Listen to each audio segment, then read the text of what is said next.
Fora da política não há salvação. Um canal e podcast para discutir política. Produzido por mim, o cientista político Cláudio Couto.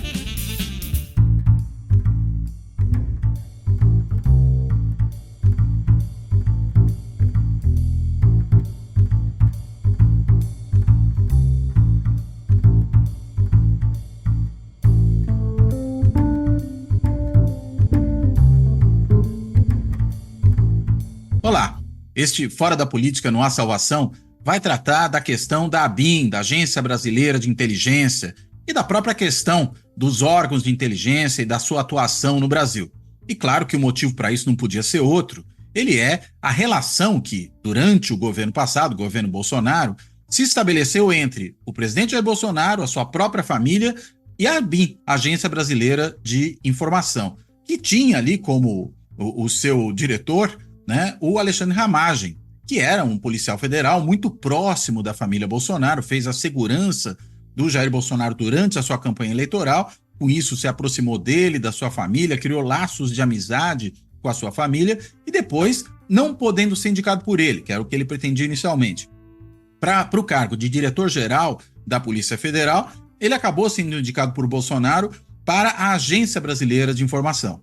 E claro que isso acabou produzindo ali uma série de situações curiosas, que agora vêm à tona de maneira muito clara.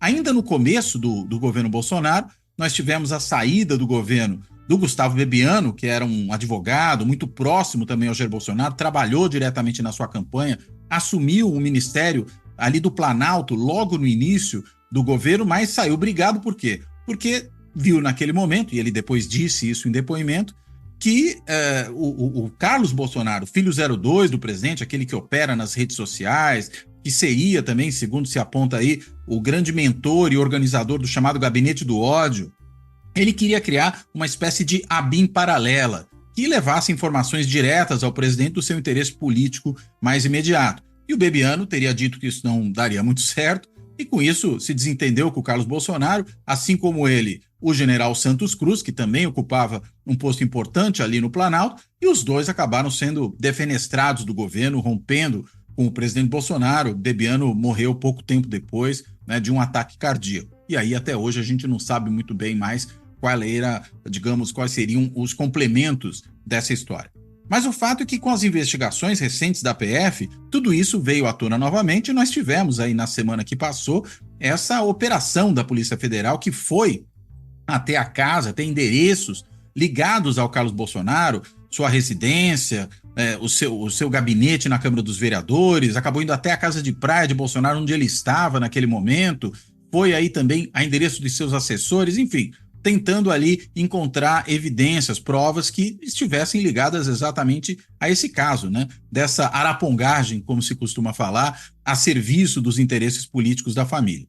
Mas, enfim, é importante a gente tentar entender não só o que pode explicar tudo isso que, enfim, foi feito ali, como é que isso funciona, mas qual o que esse fato nos diz sobre a atuação dos órgãos de inteligência no Brasil e de que maneira isso se inscreve na disputa política mais ampla que se trava no nosso país. Bem, para tentar entender esse cenário tão intrincado, eu convidei um colega, um amigo de velha data, que fomos colegas aí na pós-graduação da USP, o professor Guaraci Mingardi. O Guaraci, ele é cientista político, ele fez o seu mestrado na Unicamp, trabalhando com a questão do crime organizado, que deu origem a um livro aí que difícil de achar, né? Quem achar vai achar aí como uma obra rara, né? Porque virou uma peça quase que de colecionador, que é o Tiras, Gansos e Trutas, em que ele trata da questão da corrupção na Polícia Civil e depois desenvolveu o seu doutorado sobre crime organizado na Universidade de São Paulo. Sempre temas a menos, são os temas aí com que o Guaraci gosta de trabalhar. E ele vem trabalhando com essas questões relacionadas à segurança, relacionadas à questão de inteligência, já há bastante tempo, é uma referência importante nessa área. Ele é, nesse momento, não só um analista criminal, mas também membro do Fórum Brasileiro de Segurança Pública e tem feito ali uma série de trabalhos relacionados ao conhecimento e à experiência que ele tem nessa área, né? Foi, por exemplo, o coordenador de análise criminal e informações do Ministério Público de São Paulo. Além disso, trabalhou junto ao Ministério Público Federal, produzindo uma perícia sobre a atuação da Volkswagen durante a ditadura militar, numa pesquisa, num trabalho de perícia que acabou produzindo uma série de informações importantes para que o Ministério Público atuasse, né? A própria Volkswagen, para que ela indenizasse famílias de pessoas atingidas durante a ditadura, enfim, revelou como é que esse processo todo funcionou nesse trabalho junto ao Ministério Público Federal, nesse caso aqui. Foi também secretário de Segurança Pública do município de Guarulhos e, além disso, ele foi também diretor de políticas, programas e projetos do Ministério da Justiça, no âmbito da Senasp, a Secretaria Nacional de Segurança Pública. Então, dá para ver que o Guaraci tem um longo currículo sempre trabalhando com essas questões.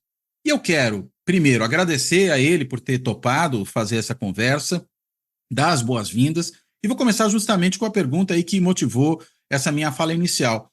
Guaraci, você poderia dizer de que maneira todo esse imbróglio, né, envolvendo a ABIN, família Bolsonaro, espionagem de adversários políticos, o que isso nos revela sobre o que isso nos ajuda a entender, inclusive, né, sobre como funcionam, como operam os órgãos de inteligência no Brasil? Por favor. Bom, primeiro que não tem a diferença entre os órgãos de inteligência no Brasil e em alguns outros países não é muito grande. A tendência é que alguns governos tentem usar em proveito próprio os órgãos de inteligência. Em princípio, o órgão de inteligência tem que trazer informações, análises para o executivo, principalmente, né, a respeito tanto de questões internacionais, nacionais. Vamos pensar, questões internacionais, informações sobre outros países, que vão fazer ou que não vão fazer, dentro do país a respeito, por exemplo, de grandes casos envolvendo corrupção, mas aí é uma questão mais policial do que dos órgãos de inteligência, mas basicamente questões ligadas a terrorismo, contra-espionagem, coisas do tipo. Todo órgão de inteligência trabalha mais ou menos com essas coisas e algumas mais.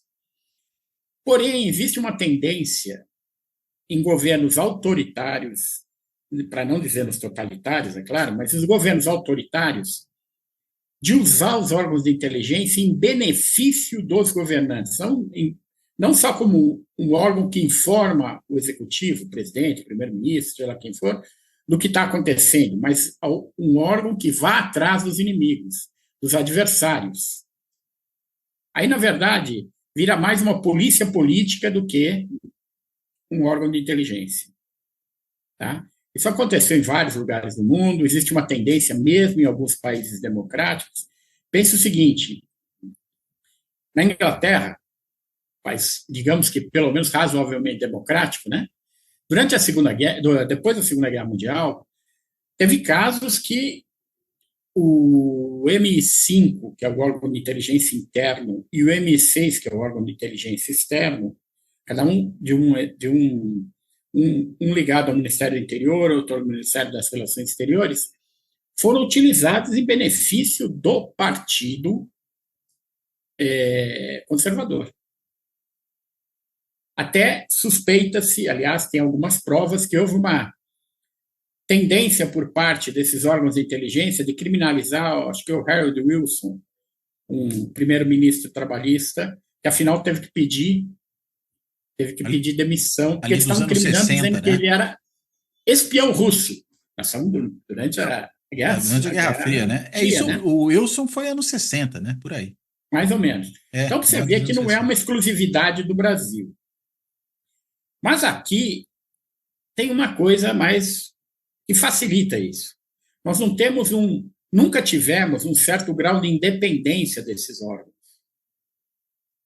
Eles sempre foram muito vinculados ao executivo. O presidente nomeia e tira quem ele quiser, a qualquer momento. E, como eles não têm uma relação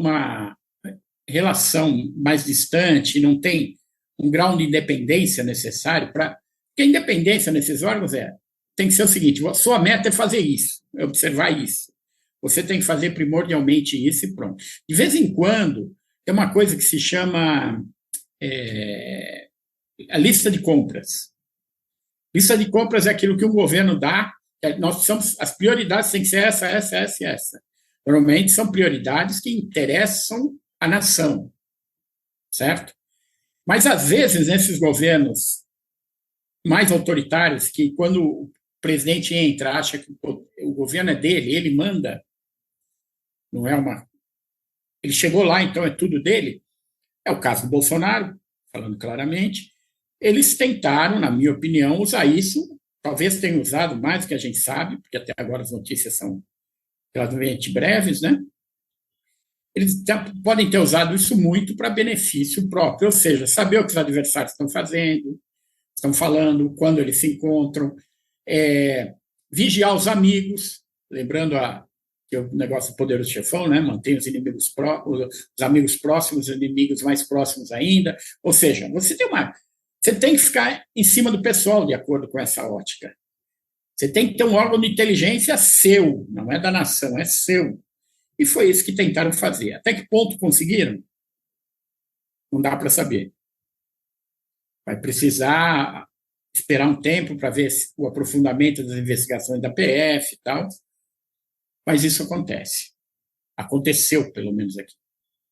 Aliás, uma discussão que tem surgido muito, né? Eu tenho visto, por exemplo, o Walter Maierovitch falar disso, né?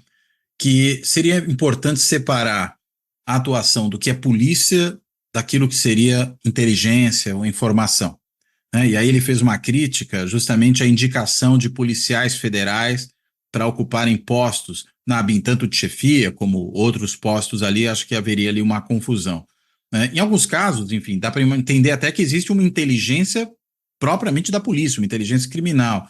Mas parece que quando a gente fala de um órgão como a ABIN, está pensando numa inteligência de governo, no sentido mais amplo, né? É comum aqui nomearem delegados de polícia para os órgãos de inteligência. Eles não separam, os governantes normalmente não separam as coisas. Tanto os governantes de esquerda como de direita e de esquerda, eles não separam. Tá? Eles tratam as coisas como iguais. Normalmente pegam algum policial que já trabalhou na área de inteligência, algum policial federal, já teve caso de um delegado aqui de São Paulo também, que já trabalhou um pouco de inteligência, mas uma coisa é aquilo que se chama inteligência na polícia. Inteligência na polícia, inteligência criminal, você tem que obter informações, mas você não pode, você também tem que obter provas. São coisas diferentes. Um órgão como a ABIN, ela está lá para fornecer informações, não provas. Ela está para te dizer o que está acontecendo, o que supostamente vai acontecer, coisas do tipo. Montar cenários, inclusive. Cenários possíveis, cenários absurdos, às vezes também, mas que podem acontecer, né? É para fazer isso. E saber, por exemplo, teve um erro grosseiro aqui que, na época do golpe, e na verdade foi um golpe que teve no Paraguai. Muito tempo atrás, tiraram o presidente, em 24 horas fizeram impeachment dele. O Lugo. Então. Era o padre, né? Isso, ex-padre, o Lugo. Então, a ABIN, inclusive, tinha essa informação, tentou passar, mas não chegou à presidência. Não chegou o presidente Dilma na época. Só depois dos fatos. Ou seja, ela poderia ter intervido de alguma forma, ter falado que não ficava bem isso, ter feito alguma pressão. Outros países também, lançar uma notícia dessa na OEA, na ONU, sei lá. Certo? Antes de acontecer. Mas depois que acontece, não adianta protestar. Eles não vão voltar atrás. Mas isso revelou que os órgãos de inteligência não estavam suficientemente próximos da presidência para fazer chegar uma coisa que era de emergência. Tá? A BIM já tinha essa informação, mas não chegou na presidente. Bom, isso mostra que o órgão tem que estar próximo, tem que ter acesso ao presidente. O Supremo Mandatário, seja ele presidente ou primeiro-ministro, ou no caso da inglês, que ele tem que ser próximo ao ministro das Relações Exteriores, ou ao ministro do Interior, deve ter acesso. Mas ter acesso é uma coisa, ser próximo, assim, ser chegado, ser amigo, atuar junto é outra. Atuar junto significa embarcar na política e, principalmente, embarcar na política em termos não macro, mas embarcar na política de repressão a dissidência, coisas do tipo, isso é coisa de polícia política. Certo? Fazer dossiê sobre inimigos políticos, fazer dossiê sobre criminosos, terroristas, espiões, ok. É papel da Deixa de ter inteligência. dossiê sobre o presidente de outro lugar, porque você tem que ter um dossiê para poder analisar, imaginar o que ele vai fazer, o que ele vai deixar de fazer, certo? Mas sobre inimigos do presidente é outra coisa. Saber com quem o sujeito encontrou, se ele tem uma amante, isso, aquilo, é outra coisa. É coisa que pode ser usadas ou para pressionar o sujeito, ou para chantagem e tudo mais. É isso que não pode ser feito. Isso não pode ser feito. Ponto. Para isso, você tem que ter um certo grau de distanciamento, apesar de você ter que ter acesso, uma forma de chegar às informações rapidamente ao presidente, você tem que ter um distanciamento suficiente para não fazer, para não servir de capacho, para não ser um partidário político num cargo importante. Só isso. Tá? Agora, colocar policiais é comum, primeiro, porque não se vê diferença entre o que a polícia faz e a inteligência. Ninguém chegou a ter uma ideia do que para que serviria a inteligência aqui, tanto que nenhum governo, desde a época de Fernando Henrique, que foi quando criaram a precursora da ABIN, criaram na prática a ABIN, né? Desde aquela época não teve nenhum presidente que deu uma lista de compras, ou seja, assuntos que são importantes para que você dê prioridade. Tá? A não ser coisas assim, picuinhas contra inimigos, tal, que o Bolsonaro fez, isso pode acontecer, mas ter uma política de inteligência, nenhum teve. Mas aí você não faz na estrutura oficial, né? Você faz na oficiosa, mesmo que abrigada dentro da oficial, né? O Congresso tem uma comissão para controle.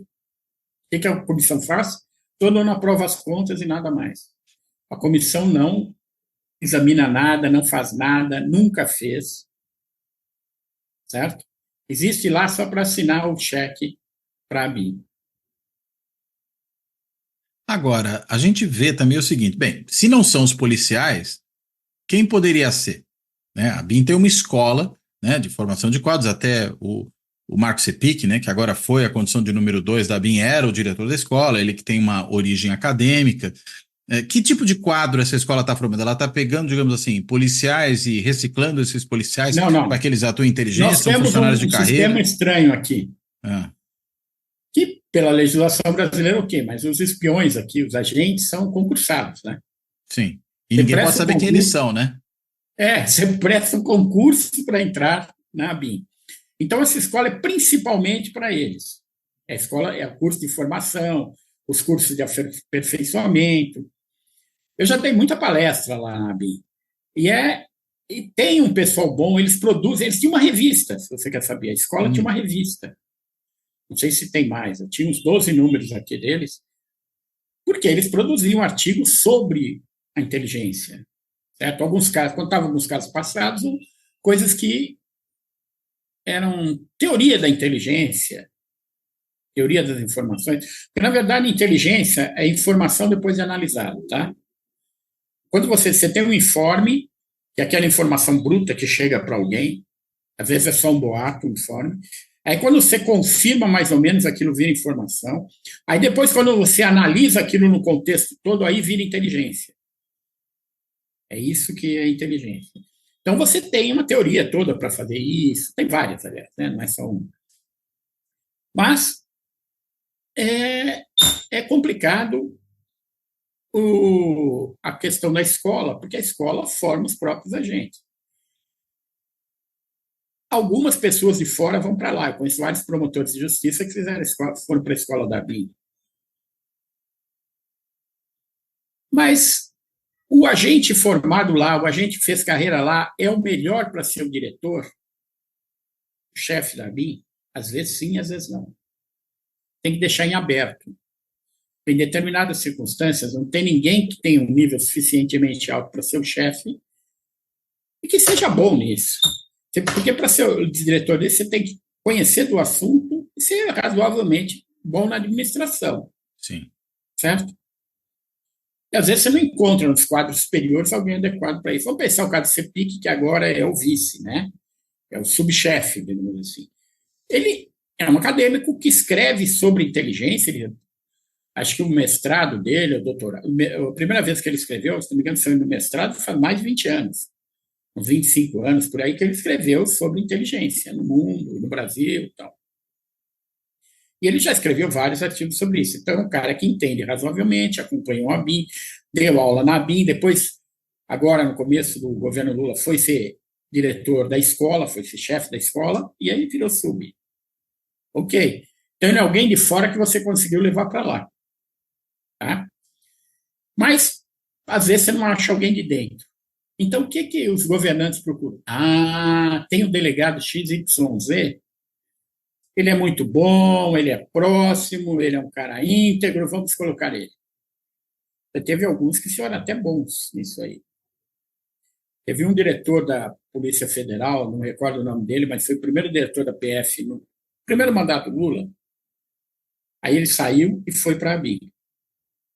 Tá? Ele era um cara bom, razoável, mas tinha as limitações de Paulo policial. Lacerda, que você está pensando? Paulo Lacerda?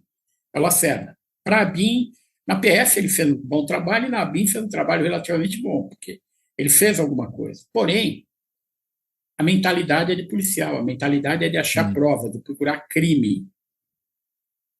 Inteligência não necessariamente tem a ver com crime, certo? Nem com o propósito de um crime. Às vezes é uma coisa, você tem que saber o que está acontecendo.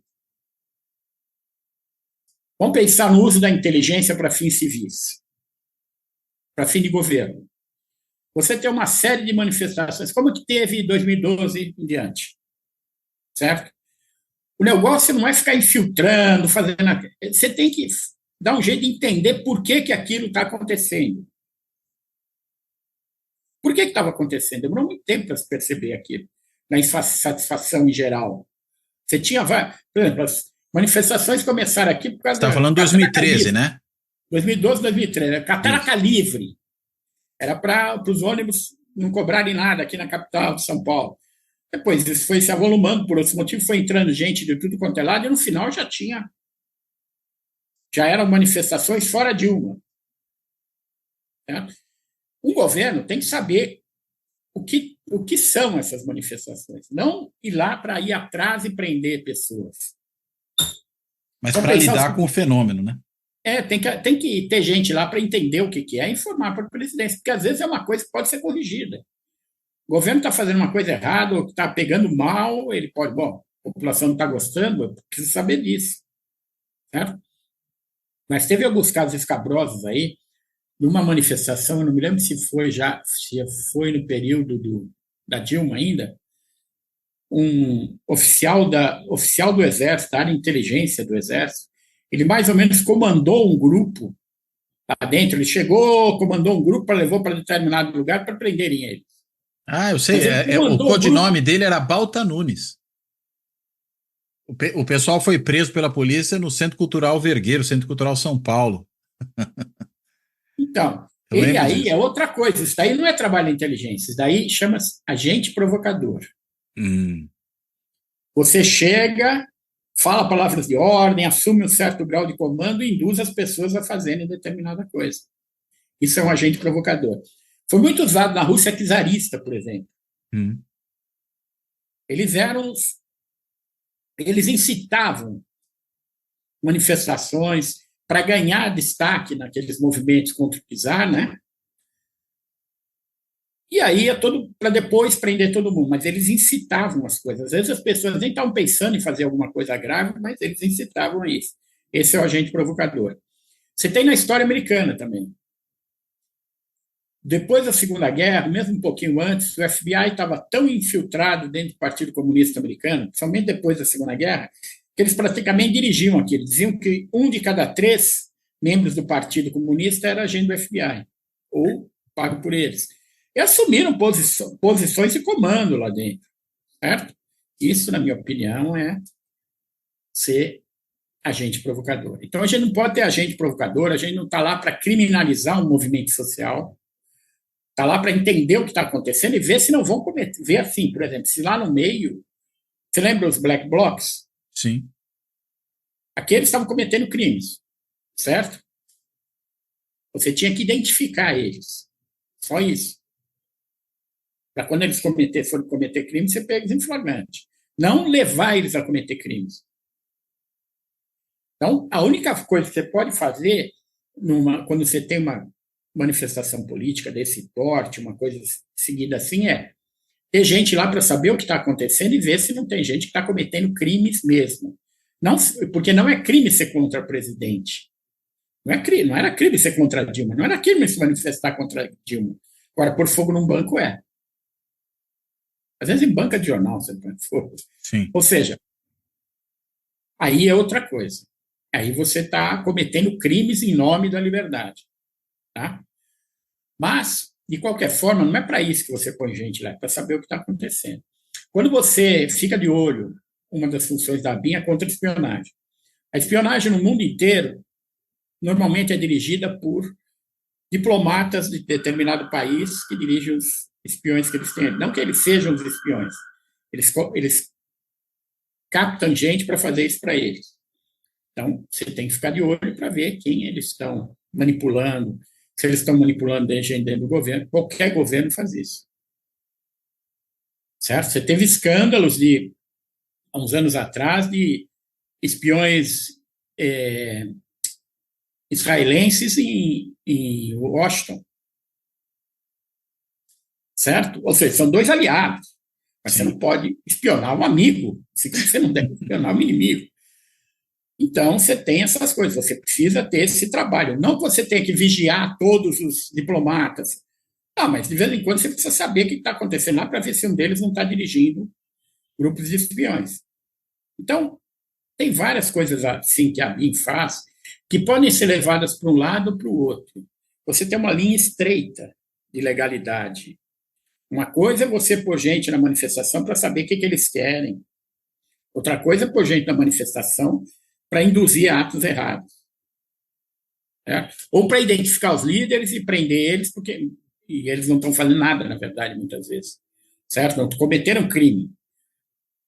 Também é a mesma coisa. Você, de vez em quando, ficar de olho em um diplomata estrangeiro, porque acha que ele está dirigindo uma rede de espionagem aqui, pode ser de qualquer país, amigo ou inimigo. Você pode fazer isso. Mas isso é uma coisa. Outra coisa é fazer como faziam na União Soviética, ter microfone em tudo quanto é canto das embaixadas ali, vigiar todo mundo, ter 10 pessoas para vigiar cada diplomata. Certo? Isso é errado. Tá? Então, existe uma linha entre o que dá para fazer, o que deve ser feito e o que não deve ser feito. Mas aqui, nós não conseguimos ver direito essa linha porque nós não temos tradição nisso. Nossa tradição aqui é muito difusa. Por exemplo, o primeiro órgão de espionagem, digamos assim, o órgão de informações do governo federal, foi na época do Juscelino. E era feito exatamente pelos inimigos dele, os generais que montaram o golpe. Ou seja, ele não sabia, eles não estavam informando a presidência do que estava acontecendo. E ali eram coisas que eles deviam informar, porque, na verdade, estavam montando um golpe. Então, tinha que ter informações a respeito, mas não tinha. Antes disso, o que você tinha aqui era a polícia política. Você tinha os DOPS. DOPS são da década de 20. Nem todos os estados tinham DOPS, mas aqui em São Paulo, por exemplo, foi interessante porque tem um ex-professor nosso, Paulo Sérgio Pinheiro, até escreveu sobre esse documento, que era um documento que a Fiesp, na década de 20, se não me engano, mandou para todos os seus membros lá, os empresários que eram membros, dizendo o seguinte: olha, agora a gente não precisa mais ter uma lista daqueles operários que são anarquistas, não sei o que mais. Foi criado um órgão dentro da Polícia Estadual, o DOPS, Departamento de Ordem Pública e Social, que vai fazer isso para a gente. Entendeu? Aí já era polícia política, você estava perseguindo os possíveis líderes sindicais. Isso é polícia política. E aqui nós temos tradição de polícia política, pelo menos dos anos 20. Ou seja, temos 100 anos de tradição. Tá? E aí acaba misturando uma coisa que deveria ser um órgão de informações e inteligência com polícia política. Muitos pensam que o órgão de inteligência existe para isso, para ser o seu braço forte dentro dos opositores, para perseguir a oposição. Isso é completamente errado e um desvirtuamento do que acontece. Agora, uma coisa que chama a atenção, pegar o caso da ABIN. Ela estava localizada dentro do GSI, o Gabinete de Segurança Nacional, né? E agora, no governo Lula, ela foi, logo no começo do governo, deslocada para a Casa Civil. Enquanto você falava, eu fiquei pensando aqui, bem, se é um órgão de informação para o governo, para que ele possa atuar, para que ele possa se precaver de situações, entender contextos e tudo mais, faz muito mais sentido estar na Casa Civil, talvez até no gabinete presidencial, na Secretaria da Presidência, alguma coisa assim, do que estar no Gabinete de Segurança Nacional. E a rigor, o que você está fazendo ali é tentando evitar, por exemplo, que o pessoal invada os prédios da Praça dos Três Poderes em 8 de janeiro, né? E ainda no caso, o GSI, que historicamente é comandado por um general. Então você pega o órgão de inteligência, põe no Gabinete de Segurança Nacional, subordina um general. Como ele ser, nesse contexto, um órgão de inteligência, nesse outro sentido que você colocou, que seria o que faria, enfim, faria diferença para o governo funcionar bem e não se tornar uma espécie de polícia política ou algo do gênero? Bom, primeiro que nós não temos nenhum órgão, até há pouco tempo atrás, não tínhamos nenhum órgão de inteligência civil aqui. Que a BIM, em princípio, seria civil. As Forças Armadas temos dela. A 10ª Marinha Aeronáutica tem seus próprios setores de inteligência, que atuaram muito pesado na repressão nos anos duros. Certo? Agora, se você constrói um órgão que é para informação do governo federal e coloca na mão dos militares, como é o caso do GSI, que é sempre o general que manda, você transforma ele também num órgão de informação militar. Né? Imaginemos que os militares estão tentando um golpe. Quem vai informar o governo? Você não tem um órgão de informação civil. Você só tem aquele subordinado aos militares. Então, está errado. E foi o que aconteceu com o Juscelino também, né? Exatamente. Os inimigos dele todos lá. Mas pense o seguinte, eles têm que ter acesso. E o acesso, no caso dos países parlamentaristas, é o acesso direto ao ministro responsável pela área. Como eu falei da Inglaterra, o ministro do Interior, o ministro das Relações Exteriores. Então, eles são subordinados diretos a esses ministros. Não ao primeiro-ministro, no caso lá, mas aos ministros que cuidam daquela área. Nos Estados Unidos, ele é subordinado diretamente ao presidente.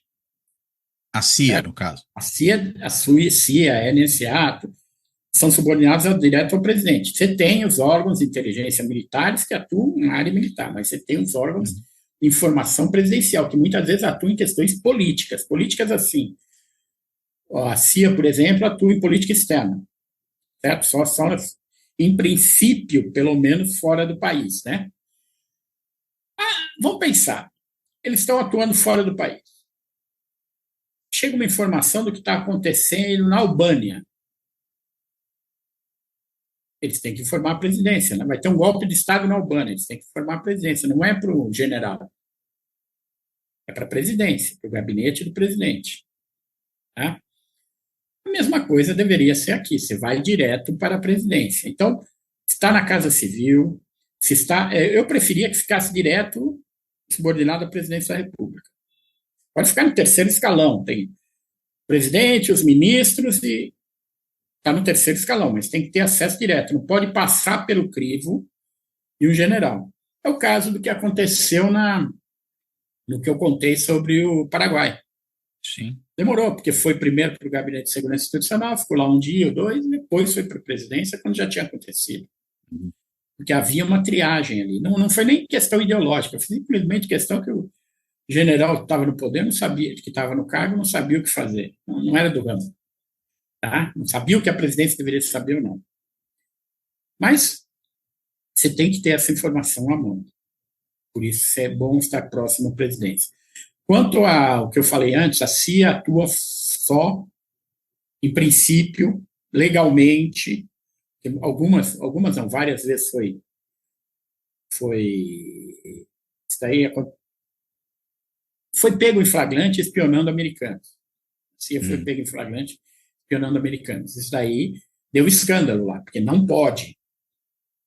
Quem deveria fazer contra-terrorismo e contra-espionagem interna e tal é o FBI. Mas aí nós temos outra questão. Mas que aí é uma polícia, né? Esse é o problema. O FBI não é um órgão de inteligência por tão somente. Também é. Mas não é um órgão só de inteligência, é polícia. Então, aí pode virar, até certo ponto, uma polícia política, como eu falei do Partido Comunista, virou uma polícia política. Voltando à Europa, voltando à Inglaterra, o modelo que eles têm lá você tem a Divisão Especial da Scotland Yard, que cuida de terrorismo, dessa época. Foi criado na época, no final do século XIX, no auge das bombas irlandesas, pela independência irlandesa e tal.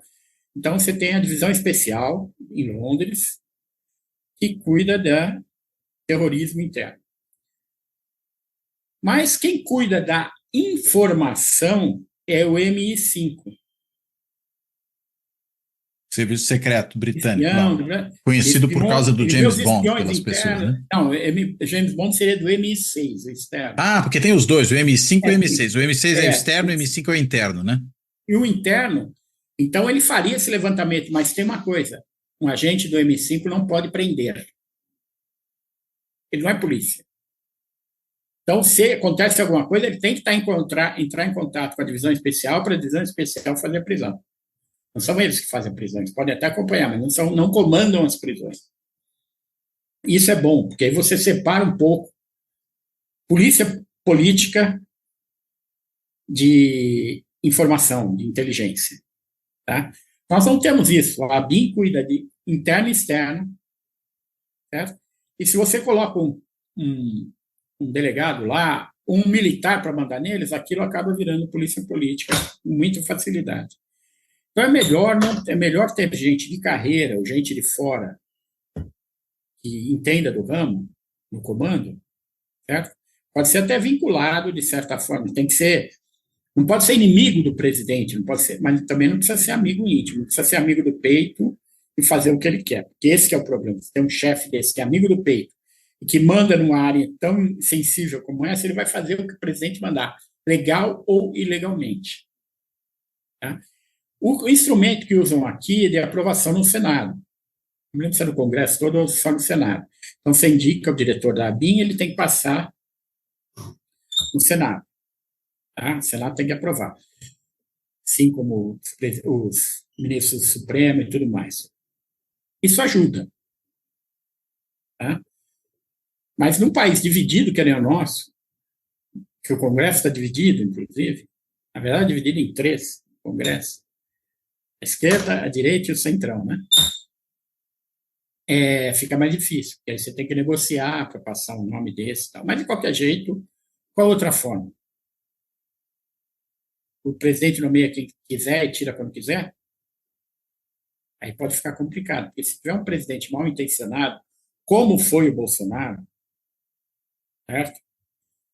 Se tiver um presidente como o Bolsonaro, a coisa pode descambar, porque ele indicaria quem ele quisesse para qualquer cargo e essa pessoa só daria resposta a ele, a mais ninguém. O Congresso tem que vigiar. Aqui o Congresso, como eu disse, não vigia nada. O Congresso só fica aprovando, dando cheque em branco para a ABIN. Então, por isso a coisa não funciona. Se você tivesse uma comissão realmente funcionando realmente, a coisa seria diferente. Aliás, eu mencionei essa coisa do GSI, e aí você falou do governo Bolsonaro. Tentar pensar 2 situações, né? Bem, o GSI tem a BIM sob seu guarda-chuva, me corrija se eu estiver errado, desde o governo Fernando Henrique. Né? Teve aos poucos meses do governo Dilma que tiraram ele e puseram na Casa Civil. Mas teve esse momento. Foi poucos meses. Passou para a Casa Civil e voltou. Voltou para o GSI. A Dilma foi caçada. Agora, uma coisa é, vamos dizer, a ABIN ficar no GSI, no governo FHC, no governo Lula, no governo Dilma, até eventualmente no governo Temer. A gente tem a ABIN abrigada dentro do GSI e o GSI normalmente comandado por um militar. Lembrando que até se discutiu, né, depois do 8 de janeiro e daquela situação lá envolvendo o general Gonçalves Dias, se não era o caso de tornar a ABIN não, o GSI, um órgão civil, né, tirar o general e botar, por exemplo, policial federal no GSI e tudo mais, mas enfim. De qualquer maneira, a ABIN sempre sob o guarda-chuva do GSI, um órgão de segurança, durante todo esse tempo. Quando chega no governo Bolsonaro, e ela continua ali, com um agravante, né? Era um governo militarizado. O Era um general governo Heleno... militarizado e o general Heleno era o principal, um dos ideólogos principais e o Isso, principal dentro do Exército. perfeito, é isso aí. Esse é o ponto. E Talvez o aí, Vilas Boas, mas o Vilas Boas, não, vamos dizer, estava meio fora de combate, né? Para usar uma expressão militar. o Vilas Boas, ele pisou no tomate, aliás, no final, né? Mas o general Heleno, ele já tinha um lado. Sim. Já tinha um lado declarado, ideologicamente declarado, antes, tudo mais. E muito Podia ativo assumir, politicamente, né? podia assumir um ministério, ok. É isso, né? Você fez a campanha, você pode ajudar no ministério, pode ter um ministério para qualquer governo. Agora, não na inteligência, não na Polícia Federal, não na Polícia Rodoviária Federal. Aí tem que ser cargos mais ou menos isentos. Mais ou menos. Nunca é isento, assim como a gente sempre fala, não tem neutralidade, né? Não Sim. tem neutralidade em pesquisa, você nunca é totalmente neutro, não tem neutralidade nessas coisas. Mas você tem que ser razoavelmente isento, para lembrar o velho Weber. Uhum. Fazer um esforço de isenção, né? Exatamente. Lembrando que o Ramagem, enfim, não pôde ir para a Polícia Federal porque o Supremo enxergou que seria um desvio de finalidade, né? Ele iria para lá para ser, digamos, o homem do Bolsonaro qua persone, né? Dentro da PF, que até foi Ele a ia ser o história que polícia do levou à saída do Bolsonaro. Moro. Isso, a polícia do Bolsonaro. E o caso do. É que não pensaram na ABIN, né? Porque a ABIN, apesar de não prender, ela pode espionar todo mundo. E é o que está se Se você mostrando agora, puser, né? se você puser alguém lá que não tenha pudor em fazer isso, que seja muito pró o mandatário do momento, pode acontecer isso. Eu acho que não deveria ser policial. Idealmente. Idealmente não poderia ser. De vez em quando, ok, mas não toda hora. E deveria ter mais gente da carreira. Só que nem sempre se acha alguém da carreira que seja razoavelmente isento. Como não era. Tem muita gente na BIM que não é nem um pouco isenta. É pró-Bolsonaro até agora. Assim como dentro das polícias. Tem muita gente lá Sim. que veio das Forças Armadas. Que prestou Tá? concurso e foi para a BIM sendo oriundo das Forças Armadas, é isso? Exatamente. E tem muita gente que. O começo já foi assim, porque o núcleo inicial da BIM veio do SNI. Então. Gente de baixo escalão do SNI, mas veio do SNI. Teve um órgão intermediário entre a BIM e a SNI. Primeiro acabou tudo. Na época do Collor, né? Collor. O Collor acabou com a BIM no segundo dia. Com a SNI no segundo dia de governo. Aí depois, na época do Fernando Henrique, se recriou alguma coisa, mas tímida. Mas o núcleo tinha a ver com gente que tinha vindo do regime militar. Eu conheço alguns, inclusive, que são muito isentos. Eles serviram ali no regime militar, o SNI, como serviram a BIM depois, com razoável isenção. Certo? Pode até ser de direita, mas eles não são conspirativos. Uhum. Não fazem coisas São erradas. servidores públicos, vamos dizer assim. Servidores públicos. Porque servidor público pode ser de direita, de esquerda, de centro, pode ser marciano, não interessa. O que ele tem que fazer é cumprir as funções dele de forma ideal. Bom, já é difícil você achar muita gente lá que seja isento. Então, você tem que achar um relativamente isento. Ele pode não ser amigo, não ser ideologicamente próximo ao presidente, qualquer coisa assim, mas ele pode ser um sujeito que vá fazer o que tem que ser feito. fazer a agência funcionar. O que não pode é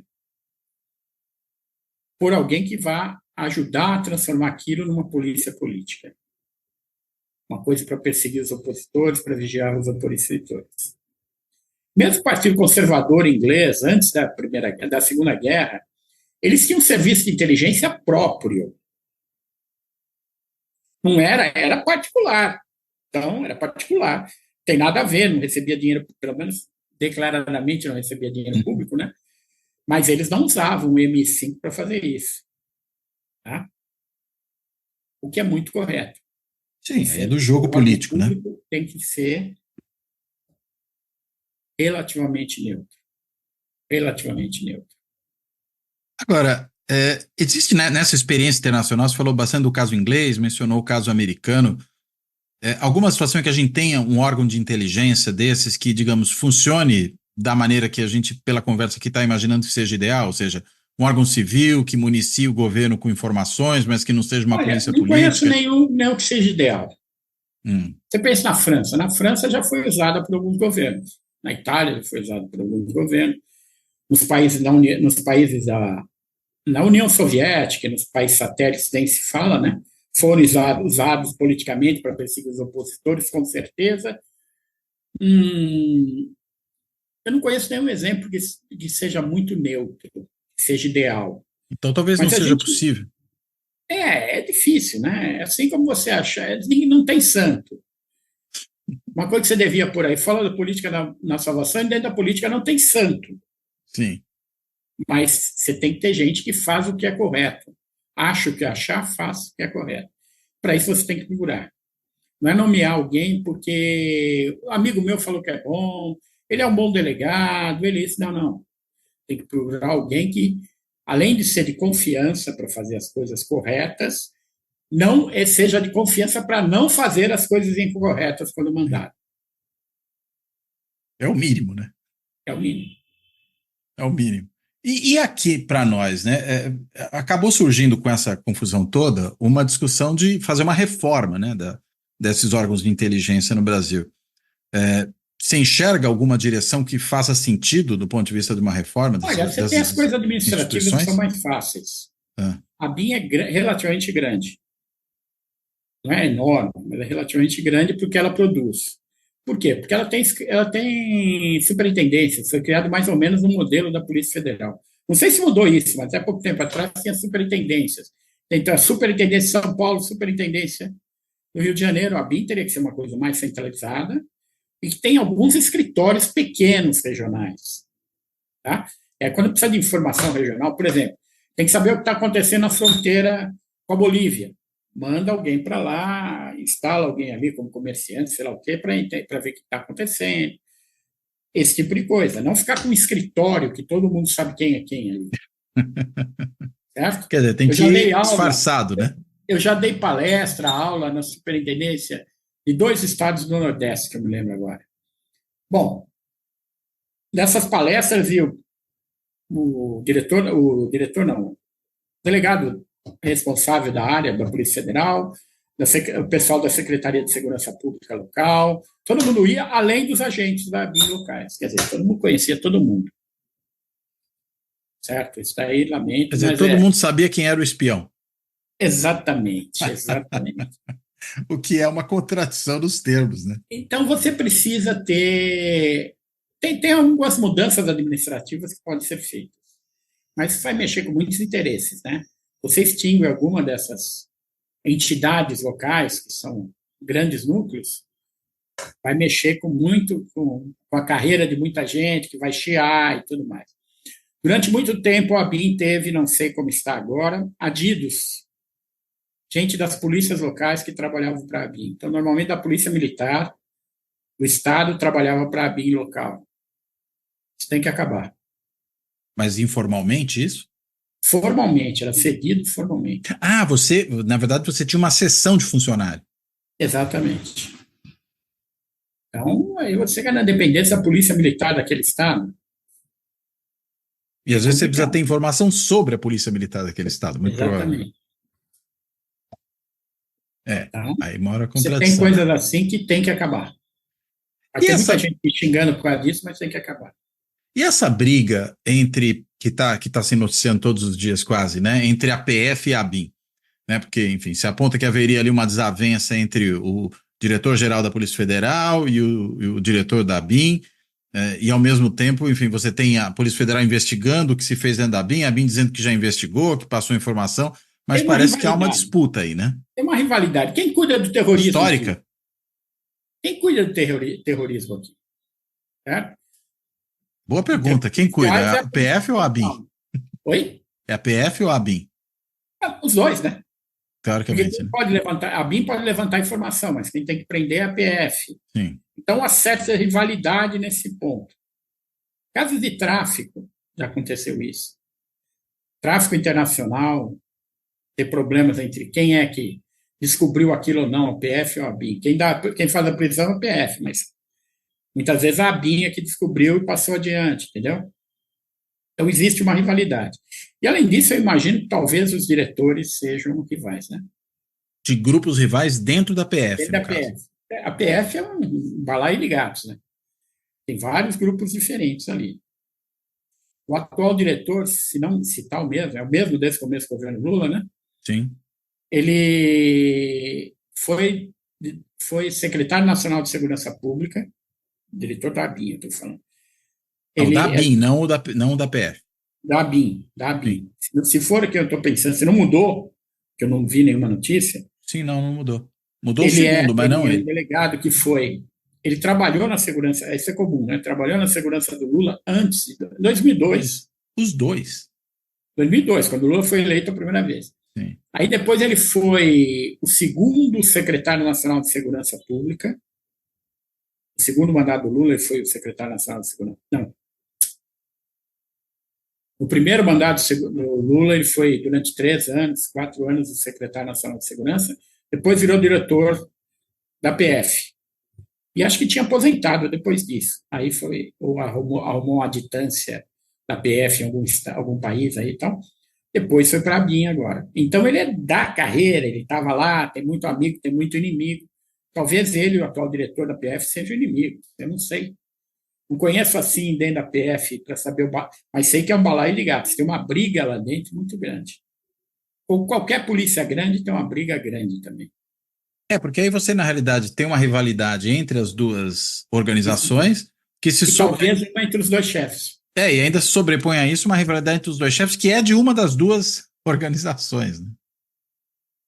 E eu Exatamente. imagino, não sei, como é que fica para servidores da ABIN, havendo essa rivalidade com a PF, serem comandados por policiais federais? Isso não é um problema, de certa forma? Não é a primeira vez, eu acho que eles Já se resignaram. resignaram. Pelo menos o pessoal está mais para cima, né?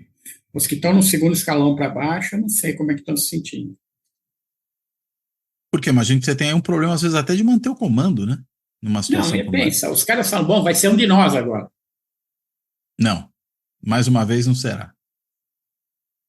Já teve alguns chefes temporários e tudo mais da instituição, mas normalmente está se trazendo gente de fora. Mas isso, só uma dúvida Ah, não, também, desculpa, teve um que ficou bastante tempo, aliás. que era funcionário de carreira da ABIN. Ele foi funcionário de carreira da BIM, era funcionário de carreira da BIM, estava afastado, depois virou diretor. Ele ficou bastante tempo. Ele era da área administrativa, inclusive, da ABIN antes. Ele era secretário, ele era diretor da ABIN na época da Comissão Nacional da Verdade. Conversei com ele várias vezes nessa época. Mas acho que foi o único que ficou mais tempo como diretor. Teve um outro também, mas ele criou o hino da ABIN, a bandeira da ABIN, coisas do tipo.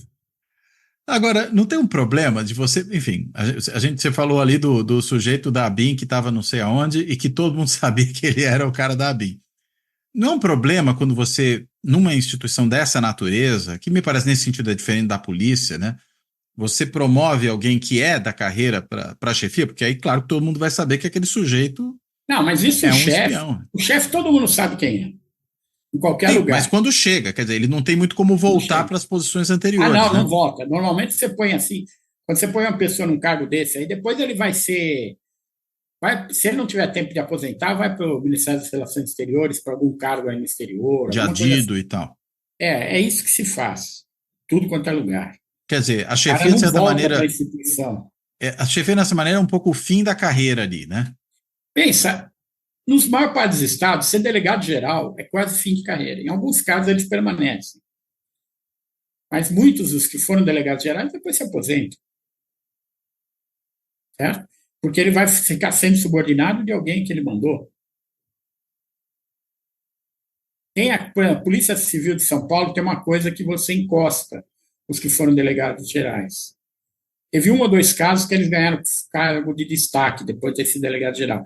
Mas normalmente você põe um cargo qualquer aí que a pessoa só assina e atende de vez em quando o telefone. Assim. Ninguém manda nele, mas ele não manda em ninguém. Para manter distante, né? Agora, Isso é uma situação meio chata. isso que o Bolsonaro fez, né? E que agora está sendo revelado, é tão atípico assim? Eu acho que foi. Já aconteceu algumas vezes? Eu creio que sim. Mas ele foi além da conta. Ele foi ao ponto de chegar, de ser criminalizado. Essa que é a questão. Uma coisa é você falar, olha, fica de olho nisso aqui, tal, blá, blá, blá. Mas quando você cria instrumentos para ficar de olho nisso aqui, isso aqui não é para ter alguém de olho. Quer dizer, você cria uma estrutura quase que permanente ali, né? Você cria uma estrutura para vigiar os inimigos. Não é uma Tá? coisa esporádica. O, em princípio, o diretor do FBI, vamos pensar, ele não vai passar semanalmente um relatório sobre os inimigos do presidente americano. Não vai ficar passando um relatório semanal sobre o Biden, por exemplo, sobre o Trump para o Biden agora. Certo? Não tem sentido. Não vai ficar vigiando para saber quem vai ganhar as primárias. Esse tipo de coisa, aí é passar além da conta. Que é o que o Bolsonaro fez com essa estrutura. O Bolsonaro, né? Ou o filho dele, né? Mas sim, como eu acho que o filho dele não é simplesmente. Filho dele não é alguém que faz as coisas escondidos, né? Escondido. Então. Agora, nessa história, uma das coisas que, vamos dizer, faz muita diferença é o uso daquele software israelense, né, do First Mile. Porque, enfim, a gente está falando aqui, ainda nem tinha tocado nesse tema até agora. Você pode ter ali. Depois você até me explica a origem do termo, né? Arapongagem, quer dizer, você está ali espionando os inimigos do presidente e tudo mais. Agora, você não está só espionando os inimigos do presidente, você está espionando os inimigos do presidente usando um instrumento tecnológico. Comprado com dinheiro público. Comprado com dinheiro público, cujo uso é ilegal. Que você está, na verdade, rastreando as pessoas sem ordem judicial. O que é de uma gravidade imensa. A gente poderia até se perguntar, mas faz sentido a ABIN ter um equipamento desse? Devia, talvez, estar na polícia, mas não na ABIN. Não, veja, em princípio, a ABIN poderia ter alguma coisa dessas, mas para quê? O problema é como uso. Então, você tem notícias de que está tendo um grupo terrorista, vai fazer em determinado lugar. Então, você usa para isso. Mas aí já não seria a PF? Ou eles cometeram algum ato de terrorismo? Se eles não cometeram ainda, que crime eles cometeram? Esse é o ponto. Essa é a linha divisória. Quando teve o crime, a ABIN pode agir também. E, aliás, é um ponto de disputa entre a PF e a ABIN. Eles estão ali, correndo um do outro aí, tentando um ir mais rápido que o outro. Você pode usar algumas coisas dessas assim, acho difícil que algum Estado não esteja usando. O problema Estado nacional. É Estado Nacional. O problema é para quê? Pense o seguinte, no início dos anos 2000, 2003, 2004, começou a aparecer uma multidão de maleta aí para telefone, sim, onde você acompanhava a conversa em telefone. Na época era muito menos digitalizado e tudo mais, muito menos digitalizado, você não tinha todas essas salvaguardas que tem agora que tornam mais difícil, né? Então, você tinha maleta que você abria e conseguia fazer isso. Muitos institutos são, muitas organizações públicas tinham isso, muitas polícias e tudo mais. Era ilegal? Claro que era. Para uma escuta telefônica, você tem que ter ordem judicial, por exemplo. Tá? Mas fazia-se. Era errado? Claro que era. Como você ia controlar isso? Você podia controlar nos órgãos ligados a você, né? Mas você tem polícia em cada um dos estados, você tem duas polícias em cada um dos estados, né? Você tem outras coisas outras organizações públicas em cada um dos estados que podem estar fazendo isso. Como controlar uma simples maleta que podia ver isso? Essa é a questão. Tá? Eu acho que é tudo meio complicado de vigiar. Poder usar? Bom, não deveria usar, mas impedir que se use é muito difícil. Agora, usar com finalidades de espionar inimigos, Ou espionar aliados, né? Porque adversários, parece que até aliados foram monitorados, né? volta ao que disse o Dom Corleone lá, né? Exato, né? Manter os Isso. amigos perto, os inimigos mais perto ainda. Exatamente. Então, como é que você vai controlar uma coisa dessa? Você tem que ver qual o uso. Um órgão público que tiver um uso desse errado. Eu me lembro quando eu estava no Ministério da Justiça, eu estava assinando pelo secretário nacional de segurança que estava viajando. Eu era o substituto dele. E aí chegou uma ordem judicial para mim, para responder em 24 horas, para a Senasp, né? Mas eu estava assinando, que era a seguinte: uma juíza estava mandando eu declarar se existia alguma daquelas maletas na Senasp, né, na Secretaria Nacional de Segurança, e se a gente sabia da existência de alguma, se a gente já tinha comprado alguma. Eu tinha chegado fazia 2 meses em Brasília. Não sabia nada. E eu tive que responder aquilo em 24 horas. Então, eu mandei memorando para cada um dos outros diretores lá, fala, vocês têm, vocês sabem, todos responderam, nós não temos, não sabemos, aí eu encaminhei para juízo. Em princípio, a Secretaria Nacional de Segurança Pública não tinha comprado nenhum daquilo, pelo menos legalmente.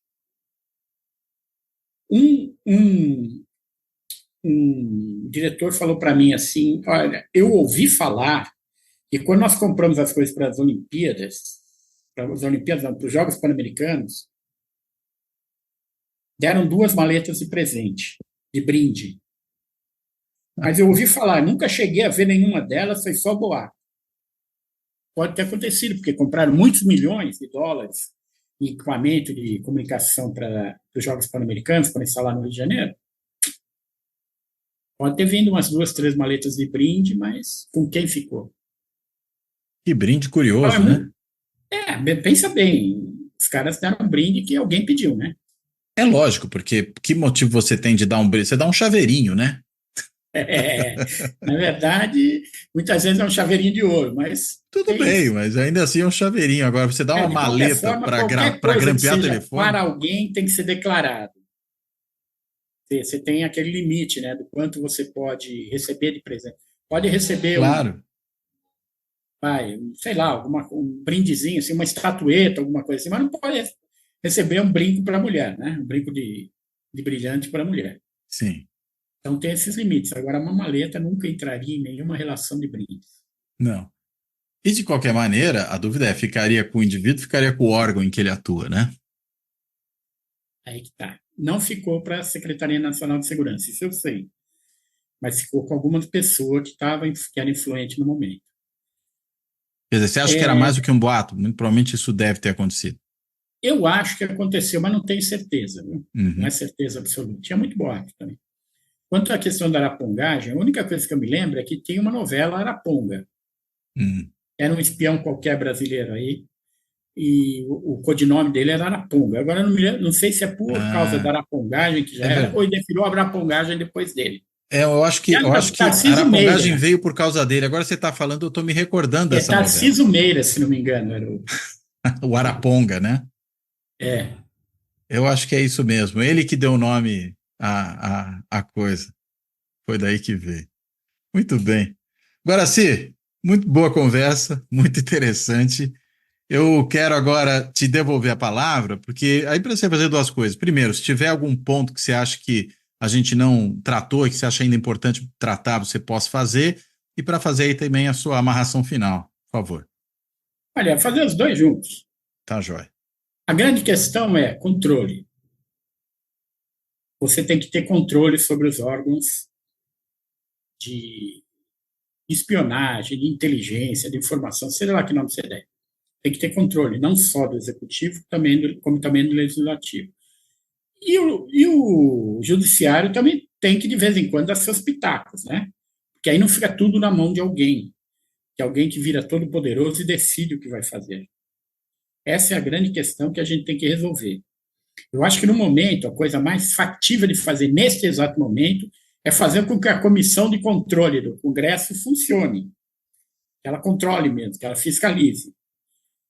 E, de vez em quando, eu acho que nos órgãos federais, não pode ser o juiz, qualquer juiz em qualquer lugar, de repente, vai até acontecer, mas não é isso que deve acontecer. Você tem que ter um sistema do judiciário para ver se não está havendo esse tipo de abordagem, esse uso indevido da máquina pública o próprio Ministério para Público, fins de talvez, se perpetuar no poder. É isso que acontece. É isso que acaba decorrendo num golpe como o dia 8 de janeiro do ano passado. Tudo bem. Bem, Iracy, brigadíssimo, né? Foi realmente muito interessante a conversa. E eu quero, enfim, além aqui de agradecer ao Guaraci, quero agradecer a todos e a todos que têm acompanhado aqui o trabalho do Fora da Política Não Há Salvação, seja no canal do YouTube, né, seja no podcast, que está disponível em mais de 20 plataformas, e sempre lembrando que no Spotify ele inclusive está disponível com vídeo. E quero também, claro, agradecer a todas e a todos que têm contribuído aqui para o projeto do canal de alguma forma, né, desde aquela pontual do coraçãozinho do Valeu Demais, que fica ali embaixo do vídeo do YouTube, que permite uma contribuição pontual, se tornando membro do canal por intermédio do Clube dos Canais. É só se inscrever no canal ali no botão inscreva-se do YouTube. Também aqueles que têm feito uma assinatura simbólica no site benfeitoria.com, né, que é um site de financiamento coletivo, né, e aí é só ir no endereço benfeitoria.com/apoio Fora da Política Não Há Salvação, ou ainda até quem tem optado por mandar um Pix. E aí, para mandar um Pix, é só usar o e-mail de contato do canal, que é contato@foradapolítica-não-há-salvação.info, e também, quem quiser escrever, pode usar aí o contato@foradapolítica-não-há-salvação.info. Bem, então, dito isso, eu termino por aqui, reitero meu agradecimento ao Guaraci, me despeço dele, me despeço de todo mundo que nos acompanhou. Até a próxima.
Fora da política não há salvação.